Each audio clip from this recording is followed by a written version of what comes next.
Here's a question for you. How many of you woke up this morning and thought, I already have everything I need to be happy? Not many hands going up, I see, and that's exactly why we need to talk today.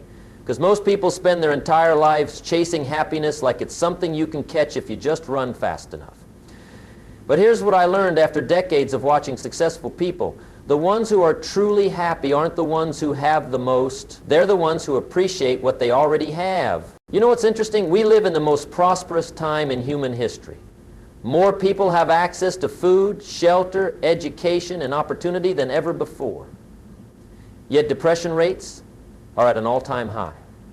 Anxiety is through the roof. People are less satisfied with their lives than their grandparents were during the Great Depression. How do you explain that? I'll tell you how. We've forgotten one of life's most important skills, being happy with what we have. Now, I'm not saying you shouldn't have goals. I'm not telling you to stop trying to improve your life. That's not what this is about. What I am saying is that if you can't be happy with what you have right now, today, at this very moment, then getting more won't solve your problem. Because happiness isn't found in the getting. It's found in the appreciating. Think about the last time you really wanted something. Maybe it was a new car. You thought about it day and night. You pictured yourself driving it. You imagined how good you'd feel behind that wheel. And then you got it. How long did that feeling last? A month? 2 months? Before you knew it, that new car was just your car. And your eyes started wandering to the next model, the better one, the one your neighbor just bought. This is the trap we all fall into. We think happiness is always one purchase away, one promotion away, one relationship away. But it never is. Because as soon as we get what we want, we move the target, the finish line keeps moving further down the track, and we wonder why we're exhausted, why we're frustrated, why we're never quite satisfied. I remember talking to a man who had built a fortune in real estate, owned properties all over the country, big house, fancy cars, private jet. And you know what he told me? He said, Jim, I was happier when I had nothing but a studio apartment and a bicycle. I asked him why. He said, because back then I appreciated what I had. Now I just worry about losing it all. That conversation changed my thinking. Here was a man who had everything our society tells us to want, and he was miserable. Meanwhile, I knew people living paycheck to paycheck who woke up grateful every single day. What was the difference? It wasn't what they had, it was how they looked at what they had. You see, gratitude isn't just some feel-good concept. It's a discipline. It's a choice you make every single day. When you wake up in the morning, you can focus on what's missing from your life, or you can focus on what's already there. That choice will determine the quality of your entire day. String enough of those days together, and it determines the quality of your entire life. Let me give you an example.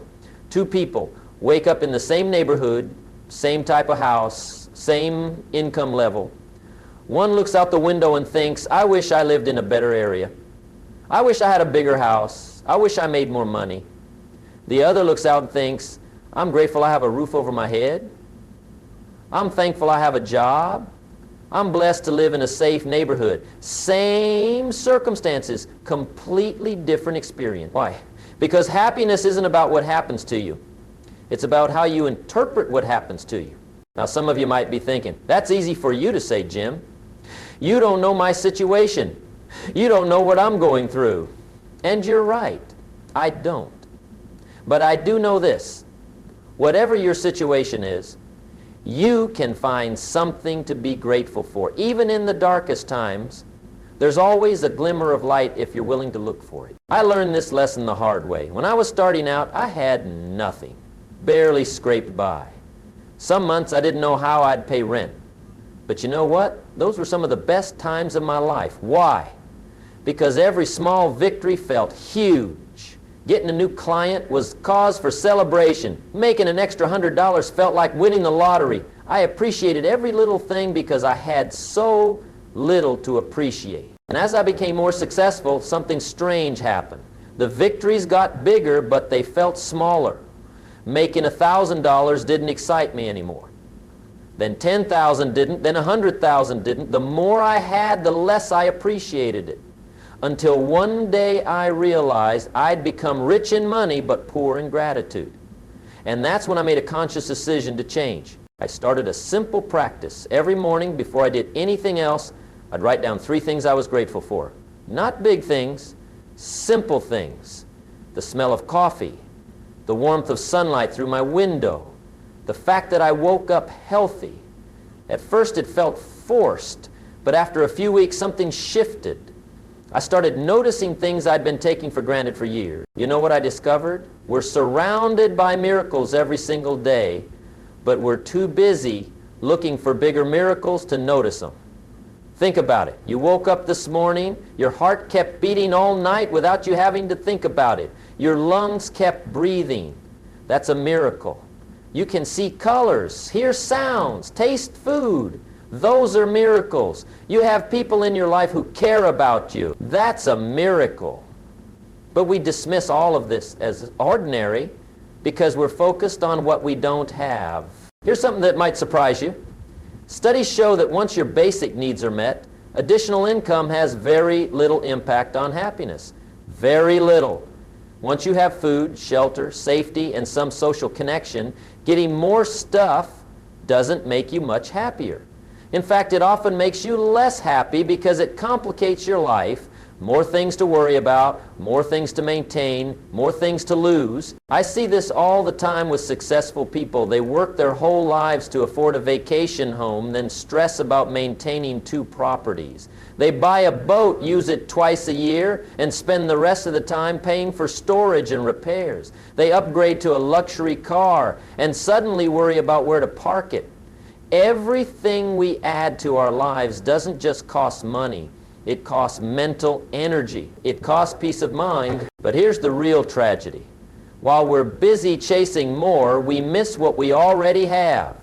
We're so focused on tomorrow's happiness that we forget about today's blessings. We sacrifice present joy for future possibilities that may never materialize. And even if they do, we've trained ourselves to be dissatisfied, so we won't enjoy them anyway. Let me tell you about a woman I met years ago. She cleaned offices for a living. Single mother, 3 kids, barely made enough to get by. But she was one of the happiest people I'd ever met. I asked her secret. She said, "Mr. Rohn, every night my kids go to bed with full stomachs and a roof over their heads. Every morning I wake up with a job to go to. I've got my health, I've got my family, and I've got my faith. What more could I ask for?" Now contrast that with another person I knew. Inherited millions, never had to work a day in his life. But he was miserable, always complaining. Nothing was ever good enough. The food wasn't right. The service wasn't fast enough. The weather wasn't perfect. He had everything, but appreciated nothing. Which one would you rather be? See, happiness isn't about having more. It's about wanting less. It's about recognizing that you already have enough. Enough to be content, enough to be grateful, enough to be happy. But this requires a shift in perspective that most people never make. They're too busy looking up the ladder to see that they're already several rungs from the bottom. Here's what I want you to understand. Gratitude isn't passive. It's not about settling or giving up on your dreams. It's about building a solid foundation of appreciation that actually helps you achieve more. When you're grateful for what you have, you operate from a position of abundance rather than scarcity. You make better decisions. You attract better opportunities. You build better relationships. Think about it. Who would you rather do business with? Someone who's always complaining, always dissatisfied, always focusing on what's wrong, or someone who's positive, appreciative, and finds the good in every situation? The grateful person wins every time. Not because they're naive or unrealistic, but because they create an energy that people want to be around. I learned this in my own career. When I stopped focusing on what I lacked and started appreciating what I had, everything changed. I became a better speaker because I was genuinely grateful for every audience. I became a better mentor because I appreciated the opportunity to share what I'd learned. I became a better businessman because I valued every client, every opportunity, every lesson learned from failure. You see, gratitude is like a muscle. The more you use it, the stronger it gets. And just like physical exercise, it's hard at first. Your mind will resist. It's been trained to focus on problems, on what's missing, on what needs to be fixed. That's how we survived as a species. Our ancestors who worried about threats lived longer than those who didn't. But in today's world, that constant focus on what's wrong is making us miserable. So how do you build this gratitude muscle? Let me give you some practical steps. First, start each day by acknowledging 3 things you're grateful for. Write them down. Be specific. Don't just say family. Say, I'm grateful my daughter called me yesterday. Don't just say health. Say, I'm grateful I could walk up the stairs without getting winded. Second, catch yourself when you start comparing. Comparison is the thief of joy. When you find yourself thinking about what others have that you don't, stop. Redirect your thoughts to what you have that others might not. Maybe you don't have their money, but you have your integrity. Maybe you don't have their looks, but you have your wisdom. Maybe you don't have their success, but you have your peace of mind. Third, practice saying thank you. Really saying it. Not just the automatic response when someone holds a door, but genuine appreciation for the people and experiences in your life. Thank the person who serves your coffee. Thank your spouse for something specific they did today. Thank your body for carrying you through another day. The more you express gratitude, the more you'll feel it. Fourth, reframe your problems as opportunities. This is hard, but it's powerful. Lost your job? That's an opportunity to find something better. Relationship ended? That's an opportunity to grow and learn about yourself. Health scare? That's an opportunity to appreciate your body and take better care of it. Every challenge contains the seed of an equal or greater benefit, but only if you look for it. Now, let me address something important. Some of you might be dealing with real hardship right now. Serious illness, financial crisis, loss of a loved one. And you might be thinking, how can I be grateful when I'm going through this? I'm not minimizing your pain. I'm not saying you should pretend everything is fine.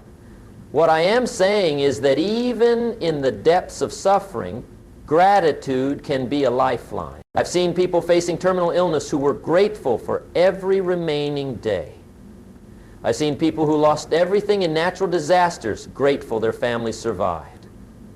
I've seen people betrayed by those they trusted most, grateful for the lesson learned.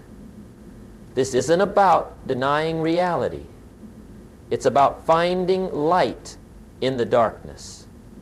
Because that light, however small, can guide you through. You know what's funny? The more successful I became, the more I realized that success without satisfaction is the ultimate failure. What good is achieving all your goals if you're not happy when you get there? What good is climbing to the top of the mountain if you're too busy looking at the next peak to enjoy the view? I see this with young people especially. They're so focused on becoming successful that they forget to be grateful for their youth, their energy, their potential. They think happiness will come when they make their first million. But I'll tell you a secret. If you can't be happy with $1,000, you won't be happy with $1 million. If you can't be happy single, you won't be happy married. If you can't be happy in a small house, you won't be happy in a mansion. Happiness isn't a destination, it's a way of traveling. And gratitude is the vehicle that gets you there. When you're grateful, you see opportunities instead of obstacles. You see abundance instead of lack. You see possibilities instead of problems. This doesn't mean you ignore reality. It means you choose which aspect of reality to focus on. Let me share another story. I knew 2 brothers who grew up in the same household. Same parents, same neighborhood, same opportunities. One became successful and happy. The other struggled and stayed bitter.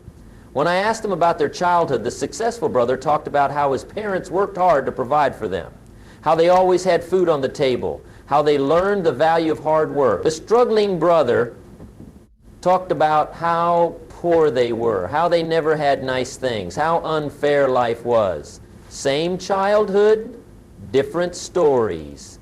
Which story are you telling yourself? Your biography doesn't determine your destiny. Your interpretation of your biography does. You can't change what happened to you, but you can change what it means to you.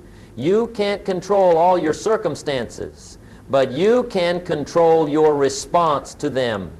And that response starts with gratitude. Here's something else I've noticed. Grateful people are more creative. When you appreciate what you have, you find new ways to use it. When you're dissatisfied with what you have, you're blind to its potential.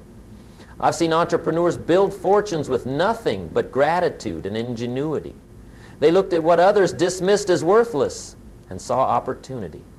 They were grateful for the little they had and leveraged it into more. Attitude also makes you more resilient. When you're grateful, setbacks don't devastate you. You bounce back faster because you remember all the things that are still going right. You maintain perspective. You keep moving forward. Ungrateful people get stuck in their setbacks. They wallow in what went wrong. They can't see past their problems to their possibility. Let me give you a challenge. For the next 30 days, start each morning by writing down 3 things you're grateful for. Different things each day. By the end of the month, you'll have 90 reasons to be happy, 90 blessings you've acknowledged, 90 pieces of evidence that your life is better than you thought. I guarantee this simple practice will change your perspective. But here's the key. This isn't just about feeling good. It's about being effective. Grateful people are more productive. They waste less energy on complaints and spend more energy on solutions. They build better teams because people want to work with them. They make better decisions because they're not clouded by negativity. They achieve more because they're energized by appreciation rather than drained by dissatisfaction. Think about the people you admire most. The ones who've really made a difference. Were they the complainers, the critics, the ones always pointing out what's wrong? Or were they the ones who saw possibility where others saw problems? Who found reasons to be grateful where others found reasons to complain? Who built rather than tore down? I'll tell you something else. Gratitude is contagious. When you're grateful, it spreads to the people around you. Your family feels it. Your coworkers feel it. Your friends feel it. You become a light in a world that often feels dark. You become a source of hope in a world that often feels hopeless. You become an example of what's possible when you choose appreciation over complaint. But let's be honest, this isn't easy in today's world. We're bombarded with messages telling us we need more, advertisements designed to make us dissatisfied, social media showing us everyone else's highlight reel, news focused on everything that's wrong. It takes real discipline to maintain gratitude in this environment. It takes conscious effort to swim against the current of dissatisfaction. That's why you need to be intentional about it. You need to create habits that reinforce gratitude. Surround yourself with grateful people. Read books that inspire appreciation. Limit your exposure to sources of negativity. Choose your inputs carefully because they shape your outputs. What you feed your mind determines how you feel. Here's a practical tip. When you're tempted to complain about something, ask yourself this question. Will this matter a year from now? 5 years from now? Most of the things we get upset about are temporary inconveniences that we won't even remember. But we sacrifice our peace of mind for them. We trade our happiness for momentary frustrations. That's a bad trade. You know what I've learned after all these years? The happiest people aren't the ones with the most reasons to be happy. They're the ones who look for reasons to be happy. They're the ones who choose gratitude as their default setting. They're the ones who understand that happiness isn't something that happens to you. It's something you create. And here's the beautiful thing. You can start right now. Right this moment. You don't need to wait for your circumstances to change. You don't need more money, more success, more anything. You just need to shift your focus from what's missing to what's present. from what's wrong to what's right, from what you lack to what you have. Let me tell you something that might shock you. Most millionaires aren't any happier than they were when they made $50,000 a year. Studies prove this. Once you can pay your bills and put food on the table, extra money doesn't buy extra happiness. It might buy comfort, it might buy convenience, but it doesn't buy contentment. That comes from inside. That comes from gratitude. I remember when I first started speaking professionally, small rooms. Sometimes only 20 people showed up, but I was thrilled. 20 people wanted to hear what I had to say. Later, I spoke to thousands, filled auditoriums. And you know what? It wasn't any more satisfying than those small rooms. The joy came from serving, from sharing, from connecting, not from the numbers. You want to know the real difference between successful people and truly successful people? Successful people achieve their goals. Truly successful people enjoy the process. Successful people reach the destination. Truly successful people appreciate the journey. Which one are you trying to be? Here's what happens when you practice gratitude consistently. Your problems don't disappear, but they shrink in proportion to your blessings. Your challenges remain, but they no longer dominate your thinking. Your difficulties persist, but they no longer define your mood. You develop what I call gratitude vision. You see the same world through different eyes. I'll leave you with this thought. On your deathbed, you won't wish you had acquired more things. You won't regret not having a bigger house or a fancier car. You'll wish you had appreciated the things you had. You'll wish you had been more grateful for the people in your life. You'll wish you had savored the moments instead of rushing through them, trying to get to the next thing. Don't wait until then to learn this lesson. Start now. Start today. Choose gratitude. Choose appreciation. Choose to be happy with what you have while you work for what you want. Because the truth is, you already have everything you need to be happy. You just need to realize it. Remember, success is not the key to happiness. Happiness is the key to success. When you're grateful for what you have, you attract more to be grateful for. When you appreciate your current blessings, you create space for more blessings to flow in. When you're happy with what you have, you become a magnet for more good things. So let me ask you again, what are you grateful for right now? Not tomorrow, not when things get better, right now, in this moment, with your current circumstances, with your current challenges. What can you appreciate? What can you be thankful for? Find it. Focus on it. Build on it. Because that's where your happiness lives, not in some future achievement, not in some external acquisition, but right here, right now, in your ability to appreciate what you already have. That's the secret to happiness. That's the key to fulfillment. That's the path to a life well lived. Learn to be happy with what you have, and you'll always have enough to be happy. Master this, and you master life itself. The choice is yours. Choose wisely. Choose gratefully. Choose now. One final thought before you go. Every morning, life offers you two invitations. One says, focus on what's missing. The other says, celebrate what's here. Most people automatically accept the first invitation. They don't even realize there's a choice. But now you know better. Now you can choose differently. Think about the legacy you want to leave.